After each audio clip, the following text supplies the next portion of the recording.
अस्सलामुअलैकुम। मैं सित्रा मिर्ज़ा, जैसे कि आप जानते हैं, और आज मैं जिस मौजू पर बात करने जा रही हूँ अक्टूबर के हवाले से, वो बहुत ज़्यादा अहमियत का हामिल मौजू है। पूरी दुनिया में आप जानते हैं कि यानी कैंसर डे जो है वो मनाया जा रहा है, और लोग जो हैं अवेयरनेस के हवाले से बात कर रहे हैं, बता रहे हैं कि इस बीमारी से किस तरह से जो है वो बचा जाए और क्या प्रोटेक्शंस की जाए कि आगे फीमेल्स के अंदर स्पेशली ब्रेस्ट कैंसर का बहुत ज़्यादा जो है बढ़ता जा रहा है। एक जो है दौरानिया, और वो ये है कि पाकिस्तान में बहुत ज़्यादा ख़वातीन जो हैं वो ब्रेस्ट कैंसर की शिकार हैं। इससे बहुत सी लोगों को अवेयरनेस नहीं है, उन्हें पता ही नहीं चलता बहुत ज़्यादा टाइम तक कि हमें ये बीमारी है। और बहुत टाइम के बाद जब पता चलता है, उस वक़्त जो है एक यानी जो इलाज का प्रोसेस है, जो अपने यानी जो उनको एहतियाती तदाबीर करनी है, उन सबको करने से आजिज़ आ चुके होते हैं, और इसकी वजह से बहुत ज़्यादा जो है शरह अमवात जो है उनमें इजाफ़ा हो रहा है। लेकिन मैं इस वक्त जिस इंसान के साथ मौजूद हूँ, माशाल्लाह से उन्होंने सही टाइम पे उनको डायग्नोज जब हुआ तो उन्होंने उसका प्रॉपर तरीके से हल निकाला, और माशाल्लाह से वो मेरी बहुत अच्छी एक फ्रेंड भी हैं, मेरी कोलीग रह चुकी हैं, और आज मैं उनके साथ मौजूद हूँ। उनका नाम है उस्मा लियाकत, और मैं उनसे आज बात करूँगी इस मौजू पे कि जब उनको डायग्नोस हुआ उनको कैसा महसूस हुआ, और वो प्रोसेस जो था वो कैसा था उनके लिए, वो एक्सपीरियंस अपना हमारे साथ शेयर करें, ताकि वो लेडीज़ जिनको बहुत बाद में पता चलता है उनको भी पहले पता चल जाए, ताकि वो इस बीमारी से अपने आप को पहले ही बचा सकें और मोहतात रहें। तो मिस उस्मा, कैसी हैं आप? अस्सलाम वालेकुम। वालेकुम अस्सलाम, अल्हम्दुलिल्लाह मैं बिल्कुल ठीक हूँ। बहुत दिन बाद आपको देखकर मुझे बहुत अच्छा महसूस हो रहा है, और सबसे बड़ी बात ये कि एक बहुत लंबे पीरियड के बाद, बीमारी से सही होने के बाद, मैं आपको जब इस तरह सेहतयाब देख रही हूँ और अपनी सीट पे देख रही हूँ, तो मुझे बहुत अच्छा लग रहा है। और मैं आपसे ये पूछूंगी कि कैसा रहा आपका ये जो आपने एक बहुत तकलीफ का प्रोसेस था इसका जब सामना किया, शुरू के लम्हात जो थे, जब घर वालों को पता चला, आपको जब महसूस हुआ कि ऐसा कुछ हो गया आपके साथ, कि लोग सोचते हैं कि ये बहुत बड़ी चीज़ है, और इसके बाद वापस रिकवरी की तरफ आना बहुत मुश्किल है। तो वो टाइम तो आप नहीं जानती थी कि माशाल्लाह से अब आप हमारे साथ इस तरह बैठी हैं और इंटरव्यू दे रही हैं, तो उस वक़्त आप नहीं जानती थी कि क्या होने वाला है। जी, बिल्कुल। तो वो शेयर करें आप हमारे साथ। जी। अक्टूबर 2020 में ये मुझे डायग्नोज़ हुआ था। अभी अक्टूबर 2022 चल रहा है। तो इसी महीने में इत्तेफ़ाक ये है कि अक्टूबर में ही मुझे भी ये डायग्नोज़ हुआ था। मुझे एक लम्प महसूस हुआ था अपनी बगल में, तो उसको लेके मैं चेकिंग के लिए गई थी, चेकअप करवाने के लिए डॉक्टर के पास। जब मैं डॉक्टर के पास गई तो मेरा बिल्कुल भी कोई ऐसा ज़हन नहीं था कि मुझे कोई कैंसर टाइप कुछ होगा। तो मुझे ये था कि ये गिल्टी है, उस हवाले से खौफ था, क्योंकि इससे पहले कभी भी कोई सर्जरी, कोई ऑपरेट, कोई ऐसी चीज़ नहीं थी। तो जैसे ही ये डायग्नोज़ हुआ, मैं हॉस्पिटल चेकअप के लिए गई हूँ। तो वहाँ पे जब उन्होंने चेक किया तो उन्होंने कहा कि इसके अलावा आपकी ब्रेस्ट में भी गिल्टियाँ हैं। तो ये चीज़ सुन के मुझे काफ़ी मैं शॉक हुई थी, क्योंकि मुझे इस चीज़ का अंदाज़ा ही नहीं था कि मेरी ब्रेस्ट में भी कोई गिल्टी हो सकती है। मेरी बगल में थी, जिसकी वजह से मेरी बगल में बाजू में पूरे दर्द था। तो मैं इस चीज़ को लेके गई हूँ। जब उन्होंने सारा चेकअप किया तो उन्होंने कहा कि ये खतरनाक है। सिर्फ़ डॉक्टर की ये अल्फाज से कि आपको जो बीमारी है वो खतरनाक है। और जब मैं उन्होंने देख आपको रही थी, प्रॉपर नहीं बताया कि ये क्या बीमारी है, नहीं, बस ये बिल्कुल। बताया हाँ जी, खतरनाक है। हाँ जी, बिल्कुल। अनमोल हॉस्पिटल में सबसे पहले गई थी।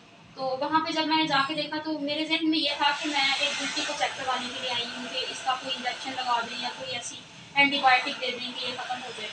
तो जब मैंने वहाँ पे चारों तरफ कैंसर, ब्रेस्ट कैंसर और ऐसे बैनर लगे हुए देखे, तो फिर मेरे दिमाग में, जैसे कि बंदे की छठी हिस्स में एक बात आती है कि ये तो कैंसर का हॉस्पिटल है, मैं यहाँ पे क्यों आ गई हूँ? तो मैं काफ़ी परेशान भी रही घर आके, लेकिन मुझे समझ नहीं आ रही थी कि मैं इसका क्या करूँ। फिर डॉक्टर ने मुझे एक अल्ट्रासाउंड रिकमेंड की कि आप फौरी वो करवा के आएँ अल्ट्रासाउंड ना।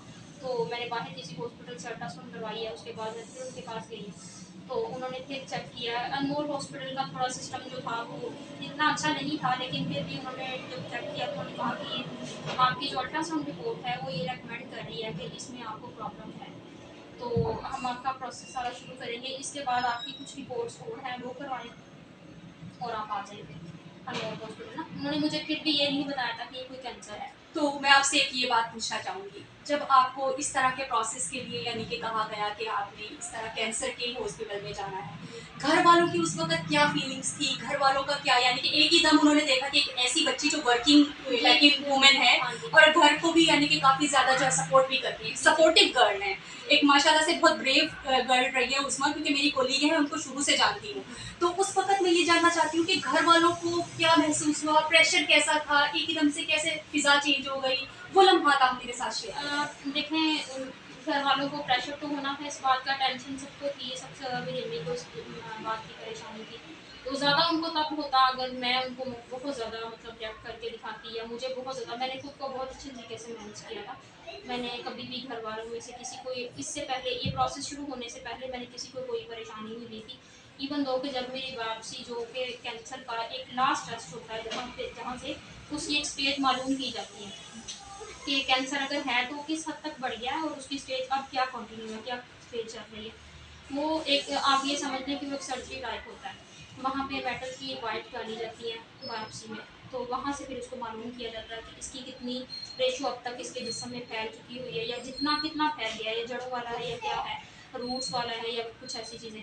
तो वो भी करवाने के लिए मैं अकेली ही गई थी हॉस्पिटल। मतलब अकेली जाने का मतलब ये है कि मैं इस चीज़ को बाहिम्मत से अपने आप खुद को। पे सवार नहीं इस चीज़ को किया था। घर में सबको टेंशन थी इस हवाले से, सबको परेशानी थी। लेकिन मेरा ख्याल है कि मुझे देख के इतनी ज़्यादा नहीं हुई, क्योंकि जब मेरा आपने खुद को संभाल लिया, बिल्कुल संभाल प्रोटेक्ट कर लिया था बिल्कुल। अच्छा, जब आपको पता चला तो उस वक़्त आपको जब रिपोर्ट्स आई कि किस लेवल का है, यानी किस स्टेज पर है, होता है ना स्टेज वाइज़ पता चलता है कि इस स्टेज पर है, इस स्टेज पर है। तो उस वक़्त कौन-सी स्टेज चल रही थी जब आपको इसका पता चला, और उसके बारे में उन्होंने क्या आपको यानी कि बताए थे कि किस तरह से आप इसको कंट्रोल करेंगी, ये वाली चीज़ें जो इनसे आप परहेज़ करेंगी? परहेज़ इसलिए पूछ रही हूँ कि कुछ लोग ऐसे होते हैं जिनको अचानक पता चलता है तो वो बहुत ज़्यादा हाइपर हो जाते हैं। जी, जी। और बहुत ज़्यादा डर जाते हैं कि बहुत बड़ी बीमारी है, शॉक्ड हो जाते हैं। आपने एक सबसे बड़ी चीज़ जो की, आप शॉक्ड नहीं हुई, आप डरी नहीं, आप हाइपर नहीं हुई, इसलिए आपने उस पे कंट्रोल पा लिया। जी, जी। लेकिन वो स्टेज कौन-सी थी और उसमें आपको क्या प्रिकॉशंस जो थे वो करने पड़े, जिसकी वजह से आपको लगता है कि अगर कोई और भी करे तो उससे बेनिफिट उसको हासिल हो सकता है? वो बताएँ आप। जी, बिल्कुल। पहली बात तो ये है कि ये हमारे पूरे ख़ानदान में से मुझे फर्स्ट टाइम हुआ है। इससे पहले हमारी हिस्ट्री में कैंसर नाम की कोई चीज़ नहीं थी। ऐसा कहा जाता है कि इनकी हिस्ट्री में चल रहा था, इनके ददियाल वालों को था या ननियाल वालों को था, इसलिए इसको भी ये मसला हो गया। ऐसा मेरे साथ नहीं हुआ, क्योंकि हमारे ख़ानदान में किसी को भी ये चीज़ नहीं थी। फर्स्ट टाइम ये मुझे ही हुआ। और जो दूसरी है, जो इसको डील करने की बात है, वो मैं जैसे ही डॉक्टर के पास गई थी, तो उन्होंने मुझे बताया था कि अगर इसकी स्टेज फर्स्ट होगी तो इलाज इसका वही होगा, अगर इसकी स्टेज 4 होगी फिर भी इसका इलाज वही होगा। और जो मेरी स्टेज थी वो 3 क्रॉस कर गई थी, 4 स्टार्ट होनी थी। तो फिर जैसे-जैसे डॉक्टर ने मतलब बहुत अच्छे तरीके से, मुझे मैं ये भी बात कहना चाहूँगी कि ये मेरी खुशकिस्मती है कि मैं शौकत खानम में गई थी। तो जिन्होंने मुझे डील किया, इससे पहले एक कैंसर को सर्वाइव कर रही थी, उनका जो ट्रीटमेंट है वो कंटिन्यू था। उन्होंने फिर मुझे डील किया अच्छे तरीके से ना, उन्होंने कहा कि आप तमाम हॉस्पिटल्स को छोड़ दें, जिस चीज़ का जो हॉस्पिटल आप वहाँ जाएँ। तो फिर मैं अपनी ज़िंदगी में मैंने पहली बार शौकत खानम तब देखा जब मैं अपने लिए गई। ये एक सबसे अहम बात जो मैं आपको बीच में बताती चलूँ, जो लोग लाहौर में रहते हैं उनके लिए तो एक है ही बेनिफिट कि वो कैंसर के लिए, अगर कोई भी ऐसा पर्सन, अल्लाह ना करे कि किसी को हो ये बीमारी, डायग्नोज होता है तो उसके पास एक अच्छा हल है कि वो शौकत खानम जा सकता है। हम बात कर रहे हैं कि मिस उस्मा जब यानी उनको डायग्नोज हुआ तो उस वक़्त वो शौकत खानम बेनिफिट है लाहौर। ये पूछना चाहूँगी कि अब आप जब रिपोर्ट्स अब करवाई गई तो उस रिपोर्ट्स में क्या फ़र्क आपने देखा और डॉक्टर्स ने किस तरह की तसल्ली आपको दी उस बारे में कि अब आपका ये जो है कैंसर किस हद तक जो है कवर हो चुका है? रिकवरी की स्टेज के बारे में आप मुझे बताएँ कि अब आपको डॉक्टर्स की तरफ से क्या, यानी कि जब आप एक प्रोसेस के साथ यानी शौकत खानम जाके अपना करवा रही हैं कंटिन्यूअसली इलाज, तो अब उसमें क्या इम्प्रूवमेंट आई है आपके रिपोर्ट्स? अल्हम्दुलिल्लाह, अब 100% मेरी रिपोर्ट जो है वो ठीक है, माशाल्लाह। अल्हम्दुलिल्लाह। और ये सारा ट्रीटमेंट मैंने शौकत खानम से करवाया। शौकत खानम हॉस्पिटल ने मुझे डे 1 से लेके लास्ट डे तक मुझे डील किया, और अभी भी मेरी अपॉइंटमेंट चलती रहती हैं, मुझे बुलाते हैं वो 6 माह बाद चेकअप के लिए। अभी भी दिसंबर में मेरे सारे टेस्ट दोबारा होंगे दिसंबर में। तो इस हवाले से मैं यही कहना चाहूँगी कि जितना अच्छे तरीके से मुझे शौकत खानम ने डील किया, शायद कोई और हॉस्पिटल होता तो वो ये ना करता। और मैंने, क्योंकि एक जगह तो मैंने जाके देख लिया था, वहाँ पे मैंने कैंसर के पेशेंट खुद अपनी आंखों से देखे अनमोल हॉस्पिटल में। और जैसे जैसे उनको डील किया जा रहा था, जाहिर है मेरे ज़हन में भी यही था कि मुझे भी इस तरह डील किया जाएगा अगर मुझे ऐसा कोई प्रॉब्लम होता है, क्योंकि जब तक मैं अनमोल में थी, अनमोल में जब तक जाती थी तब तक तो ये क्लियर नहीं हुआ था ना। तो मेरी जो शौकत खानम में रिपोर्ट्स हैं वो जनवरी में आई थी। जनवरी 2021 में मेरी सारी रिपोर्ट्स होके उनका रिजल्ट आ चुका था। तब मुझे मैसेज आया कि आप लोग अपनी रिपोर्ट रिसीव कर लें आके। तो लास्ट टाइम तक मुझे ये था कि कुछ अच्छा होगा, कुछ भी बुरा नहीं होगा। Hope is the best thing. ये आपको उम्मीद थी कि अच्छा होगा, तो पॉजिटिविटी ही आपको नजर आप आई। ये देख लें कि मेरी सारी रिपोर्ट उस दिन आनी थी, और मैंने घर में अम्मी को बताया कि मैंने हॉस्पिटल जाना है। तो मैं उठी, उठ के मैं रेडी हुई और जल्दी से मैं हॉस्पिटल चली गई। यहाँ एक और चीज़ ऐड करूँगी कि इन्होंने अपनी उम्मीद नहीं छोड़ी। कुछ लोग जो होते हैं वो उम्मीद छोड़ देते हैं और रोज़ बरोज़ जब उनके अंदर उनकी तबीयत में तब्दीली आ रही होती है, आपको पता है चिड़चिड़ापन आ जाता है। और एक ये कि घर वालों की नज़र में भी थोड़ा-सा वो इंसान जो है ना बहुत खलने लगता है। घर वाले भी अच्छा आपको नहीं ट्रीट करते। वो कहते हैं यार बीमार है, बीमार को कोई कब तक सँभालेगा? ये तो हमारे ऊपर बोझ बन गई है। इस तरह की चीज़ें लोगों के ज़हन में आती है, घर वालों में आती है और वो पेशेंट जो है वो सही होने के बजाय, रिकवर करने के बजाय और ज़्यादा स्ट्रेसफुल होके, जब वो स्ट्रेसफुल हो जाता है तो जल्दी रिकवर नहीं करता बल्कि और ज़्यादा चिड़चिड़ा हो जाता है और बीमार से बीमार तर हो जाता है। घर वालों के लिए इंस्ट्रक्शंस ये हैं कि अगर कोई ऐसा पेशेंट आपके घर में हो तो आप उसको प्यार दें और बहुत अच्छे तरीके से डील करें ताकि उसके अंदर भी इम्प्रूवमेंट की, यानी कि आगे से उसको नजर आए कि मेरे में इम्प्रूवमेंट आ रहा है। और दूसरा ये कि मिस उज़्मा की तरह आप भी ऐसी हिकमत अमली अपनाएं कि अगर किसी को बहुत अचानक पता चलता है तो बहुत ज़्यादा हाइपर ना हो, स्ट्रेसफुल ना हो जाए। लेडीज़ अक्सर हो जाती हैं, लेकिन मैं ये चाहती हूँ कि लेडीज़ को एक मैसेज देना चाहती हूँ कि मिस उज़्मा ने जिस बुर्दबारी का मुजाहरा किया वो एक बहुत बड़ी मिसाल है हमारे सामने। और बाकी लेडीज़ भी इस तरह अगर करें तो वो इस तरह की बीमारी के साथ लड़ सकती हैं। और जो उनके चांसेस होते हैं ना कि बहुत कम होता है कि कैंसर में कोई सही हो जाता है। मैंने अक्सर लोगों से सुना है कि हमने तो शौकत खानम से इलाज करवाया था लेकिन हमारे फलां बंदे को फिर भी कोई फायदा नहीं हुआ, वो तो फिर भी मौत के मुंह में चला गया और वो मौत का शिकार हो गया। लेकिन हमारे सामने एक जीती जागती मिसाल है मिस उज़्मा कि उन्होंने ट्रीटमेंट करवाया और वो सेहतयाब हुई। यहाँ पे बहुत सी चीजें ऐसी हैं जिनको सही तरीके से फॉलो नहीं किया जाता। घर वालों का बिहेवियर, पेशेंट का बिहेवियर और उसके अलावा इलाज जिस डॉक्टर से करवा रहे हैं उसको छोड़ के 2-3 जगह और जाना, ये चीज भी बहुत गलत है। आपको कोई एक डॉक्टर अगर मिल गया है अच्छा तो आप उसको मत छोड़े जब तक आपका इलाज प्रॉपर ना हो जाए। उस डॉक्टर को एंड तक नहीं छोड़ना कि आपने ही मुझे सही करना है। आप इस चीज में सबसे माहिर हैं। तो मिस उज़्मा मैं आपसे ये पूछूंगी क्या कीमोथेरेपी तक नौबत आई थी?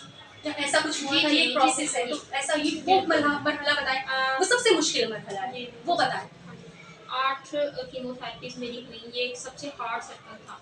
तो डॉक्टर ने कहा था कि अडल्ट कीमो है, ये हम 4 नहीं लगा सकते, हम 6 नहीं लगा सकते, हम इसमें 8 कीमो का सर्कल पूरा करेंगे। तो मेरे 8 साइकिल कंप्लीट हुए थे कीमोथेरेपी के। तो chemotherapy is a very hard scene था मेरे पूरे ट्रीटमेंट में।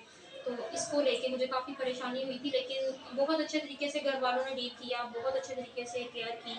और आपको पता है कि जैसा कि मैं एजुकेशन फील्ड से हूँ, तो मेरे जितने भी कॉलीग्स हैं, स्टाफ था, टीचर्स थे, बच्चे थे, डेली मेरे लिए दुआएं करते थे, मुझे आवाज़ें रिकॉर्ड करके भेजी जाती थी। तो इसी तरह सब लोगों ने बड़े अच्छे तरीके से मेरा साथ दिया था। और ये भी एक है इसकी वजह कि मैं अपने इतनी बड़ी बीमारी से इतनी जल्दी दुआओं की वजह से, दुआओं की वजह से और केयर की वजह से हर चीज़ का प्रॉपर ख्याल रखा गया। जैसे ही मुझे ये डायग्नोज हुआ, घर में हर चीज़ मैनेज की गई, उसको वक्तन फ़वक्तन जिस जिस चीज़ की ज़रूरत पड़ती थी तो वो वक्त से पहले ही मतलब मेरे साथ वो सारी चीज़ें डील करते रहे हैं। तो इस तरह मेरी जो इतनी बड़ी बीमारी थी मुझसे बाहर आई हूँ। और कीमोथेरेपी जो है वो एक ऐसी सिचुएशन है कि उसमें इंसान उसको नहीं पता होता कि मैं दुनिया में हूँ या कहाँ हूँ। बहुत तो पेनफुल मरहला बहुत था। पेनफुल होता तो है, बॉडी में बहुत पेन होती थी, क्या महसूस कैसा करती थी? केमोथेरेपी के प्रोसेस के बाद आप कैसा महसूस हाँ करती जी, थी? जैसे ही कीमोथेरेपी मतलब इंजेक्शन होते हैं ना, ये 3 इंजेक्शन लगते हैं, जैसे ही 3 इंजेक्शन लगते हैं एक साइकिल कंप्लीट होता है कीमोथेरेपी का। तो जैसे ही मेरी पहली कीमोथेरेपी हुई, मुझे 3 इंजेक्शन लगे, प्रोसेस इसका कंप्लीट हुआ, रात को मैं गई और सुबह मैं घर आ गई थी। तो उसके बाद से जितनी भी मतलब मसले मसाइल शुरू हुए, उसमें आप ये देख लें कि आपकी पूरी बॉडी में कोई ऐसा पार्ट जो इन्फेक्ट ना हुआ, जिसको इन्फेक्शन ना हुआ, तो वो कोई ऐसा पार्ट नहीं था। अंदरूनी भी और बैरूनी भी, ज़्यादातर अंदरूनी थे, stomach, lungs, each and everything. कानों में भी इन्फेक्शन था, नाक में भी इन्फेक्शन था, मुंह में भी था, आंखों में भी, हर जगह इन्फेक्शन था। आप देख कुछ सोच लें, फिर स्वेल हो गए थे, स्वेलिंग हो गई नहीं, थी? इन्फेक्शन था, पेनफुल इन्फेक्शन। तो अब जब इन्फेक्शन होगा पूरी बॉडी में तो फिर आप खुद देख लें कि एक पेशेंट जो है वो उसको किस क्या फील क्या करेगा? क्या फील कर रहा है और कैसे इसको देख रहा है, तो कितनी वहाँ पे पेन होगी। लेकिन यह है कि उस दौरान मुझे डॉक्टर्स ने ये कहा था कि आपने इस पे ओवर थिंकिंग नहीं करनी, ज़्यादा स्ट्रेस नहीं लेना, इसको ज़्यादा सोचना नहीं है। और घर वालों को ये कहा गया था कि इसकी मर्ज़ी की हर वो चीज़ जो ये चाहती है इसको खिलाएँ। तो मतलब घर में भी माहौल बहुत यानी किसी नॉर्मल चीज रखा पे गया। पाबंदी नहीं लगाई, ये नहीं पाबंदी खाना, ये नहीं हाँ, खाना, ये नहीं खाना, इस तरह की कोई परहेज नहीं बताई? बिल्कुल ऐसा ही था। और वो ज़ाहिर है वो बहुत पेनफुल था, लेकिन आपको पता है कि उम्मीद का दामन नहीं छोड़ना चाहिए। तो बेशक, अगर बेशक। मैं बहुत पेन में थी तो मैं लेटे हुए नमाज़ पढ़ती थी। तो ये लेटे चीज हुए, हाँ जी, बिल्कुल लेटे हुए मैं अपनी हैंड्स ऑफ। नमाज़ फ़र्ज़ पूरे पढ़ती थी, सुन्नत जो है वो भी सारी जैसे-जैसे अज़ान होती थी मेरा, क्योंकि कोई और कंसर्न तो था ही नहीं। डॉक्टर ने यानी कहा अल्लाह का दामन भी नहीं छोड़ा, बिल्कुल नहीं, दीन का हाँ, दामन नहीं छोड़ा, उम्मीद का दामन नहीं नहीं छोड़ा, छोड़ा, आपने होप्स नहीं छोड़ी। बिल्कुल ऐसे सबसे बड़ी चीज़ है कि मिस उस्मा ने उस वक़्त अपनी उम्मीद नहीं छोड़ी। उनको पूरा यकीन था कि वो रिकवर कर जाएँगी और उन्होंने जो बातें बताई हैं, वो उन लोगों के लिए बहुत ज़्यादा अहमियत की हामिल है जो लोग डायग्नोस होते हैं और वो लोग हिम्मत हार जाते हैं। हमारे मुल्क में ये एक आम बात है कि हर 4 में से 5 में से 2 या 1 ख़वातीन में ये कैंसर, ब्रेस्ट बिल्कुल, कैंसर हाँ, की बीमारी बिल्कुल। जो है वो पाई जाती है। और इससे आपने बिल्कुल भी ये नहीं कि अचानक आपको पता चला हाइपर नहीं होना, आपने ये नहीं करना कि आप डॉक्टर्स बदल-बदल के आप जा रहे हाँ, हैं या फिर आप लोगों को अगर डॉक्टर्स जो है वो कोई प्रिकॉशंस बताते हैं या कोई परहेज़ बताते हैं, तो उन चीज़ों को आप जो है वो छोड़ दें। आपने बुर्दबारी का मुज़ाहिरा करना है। मिस उस्मा, बहुत अच्छा लगा आपसे मिलकर और मैं आज आपका इस तरह से बात करना यानी लोगों के लिए बहुत फ़ायदेमंद होगा ये। इस पे आपका बहुत ज़्यादा शुक्रिया अदा करती हूँ और आपने मुझे अपना टाइम दिया। इतना कीमती वक़्त होता है इनका। ये प्रिंसिपल हैं स्कूल में और माशाल्लाह से एक अच्छी पोस्ट पर हैं और मेरी बहुत अच्छी दोस्त हैं। तो मैंने आज इनसे टाइम लिया था स्पेशली इस टॉपिक पर बात करने के लिए और ये इनका बहुत बड़ापन है मेरे लिए कि इन्होंने अपनी पर्सनल फीलिंग्स जो है वो शेयर किए कि एक बहुत पर्सनल मरहला था जो आप हर किसी से शेयर नहीं करते। कोई बहुत ख़ास होता है जिससे आप बात करना पसंद करते हैं और मेरी और उनकी रही है इस तरह की अंडरस्टैंडिंग बाउंडिंग कि आज उन्होंने मुझसे अपनी इस तरह की बात शेयर किया और मैं उन लोगों के लिए कि जो लोग इस तरह के यानी कि मसाइल का शिकार हैं या जिनको डायग्नोस हो रहा है, उन लोगों के लिए थोड़ा फ़ायदा हासिल हो, इसलिए ये वीडियो बना रही हूँ। आपका बहुत शुक्रिया मिस उस्मा, मुझे टाइम देने के लिए। इंशाल्लाह फिर आपसे मुलाकात होगी। अल्लाह हाफ़िज़।